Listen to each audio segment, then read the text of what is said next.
تورکیا 15 ئەم مانگە ئۆپراسیۆنێکی ئاسمانی لە ژێرناوی چرنۆکی هەڵۆ دژی پەکەکە ڕاگەیان لە ڕێگەی فڕۆکەی F-16ەوە بۆردمانی چەندین ناوچەی باشووری کوردستانی کرد.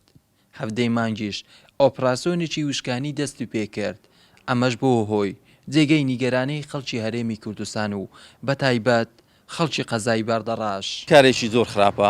ئەو خەڵکەی سڤیل لەو سنوورەیە لەو منتیقەیە بەڕاستی هەمووی ئاوارە بووە، هەمووی ڕۆژانە لەیان دەکوژرێ، ڕۆژانە ئاوارە و دەربەدەر دەبن. ئەو هەموو ڕەز و باغ و بەرهەمی سالانیان بەڕاستی یعنی هەمووی لە فیڕۆ دەڕواتن. بەشێک لە هاوڵاتیانی بەردەڕەشیش داوا لە حکوومەتی هەرێمی کوردستان دەکەن هەوڵێکی جددی بدرێ بۆ ڕێگریکردن لە هێرشەکانی سوپای تورکیا بۆ سەرخاشی هەرێمی کوردستان. ئەوە جاری یەکەم و دووەم نییە، زۆر هاتووتە ناو خاچی هەرێم.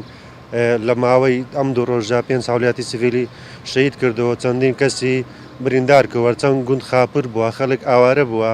لە کێشەی تورکیا و بەزاندنی توخوبی خاچی کوردستان کە گوایە لەبەر پەکەکەیە و ئاژاوانێتەوە لە ناو خاچی کوردستان، ئەمە تەنیا بیانوویەکە. تاکو ئێستا بەهۆی بۆردمانەکانی تورکیا 5 هاوڵاتی سیڤیل گیانی لەدەستداوە و فڕۆکە جەنگیەکانی تورکیاش بەردەوام گوندەکانی هەردوو سنووریەکانی و ماسی و شێلاتزێ بۆردمان دەکەن و جگە گیان لەدەستدانی ئەم 5 هاوڵاتیە ترس و دوڕڕاوچەیەکی زۆریش لە ناو خەڵکدا دروست بووە.